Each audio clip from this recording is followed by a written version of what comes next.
Because I just had like weeks to live, and there was basically nothing they could do. They were just giving me a death sentence, and I should go write my will. I should go do my power of attorney, give to my husband, just basically put my house in order. But I told her I believe in God, and there was nothing God cannot do. Hi, my name is Isaac Wilson, and I'm giving this testimony from Austin, Texas. It started last year around May 2023. I was having pains in my left breast, and I went to the hospital. The doctors, they said it was mastitis, which is an infection of from breastfeeding. I was given antibiotics, and I went home. I felt better. After like a month, the pains came back. I went back to the hospital. They said it was still mastitis, and I was given stronger antibiotics.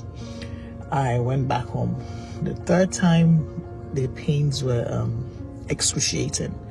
I had to tell them to refer me to a specialist, and when I got there, they did a mammogram, which they found a tumor, and they went for a biopsy, and they said it was breast cancer.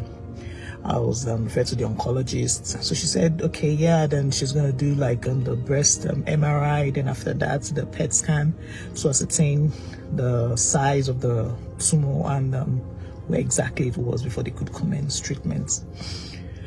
The MRI came out, and this time around they said it had started spreading, but they didn't know where exactly it was yet. So they had to wait for the PET scan. At this time, I was already crying, weeping, and I was heartbroken.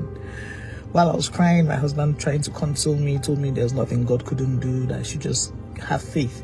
But immediately he said that, I remembered my childhood friend Mudia, who usually sends me this link for prayers. I know when I click on the link, she sends it at night my time, but like 12 a.m., 1 a.m. my time.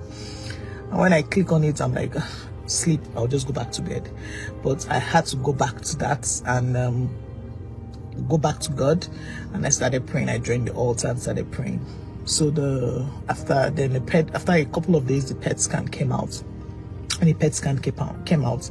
They said it had spread to my liver, my bones, my spine, my pelvics, everywhere. In fact, when they showed me my pelvic, when they showed me the PET scan, I was lit up like a Christmas tree.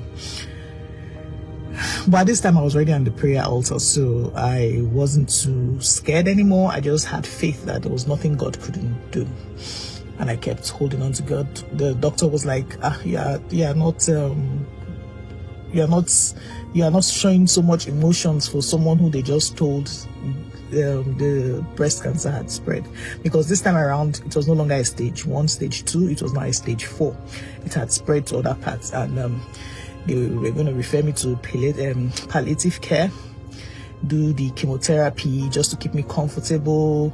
And the doctors were like, okay, that I should go, and that I just had like weeks to live, and there was basically nothing they could do. They were just giving me a death sentence, and I should go write my will.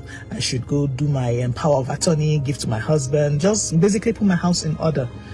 But I told her I believe in God, and there was nothing God cannot do. And I'm taking notes, the time between when I found out I had cancer and to the time they told me it had spread, it was just 1 week. So on the 20th of October, my ward came, and Pastor Jerry said, you're here, you found out that you had cancer, and they told you it had spread, that God is reversing it. In 1 week, they found out you had cancer.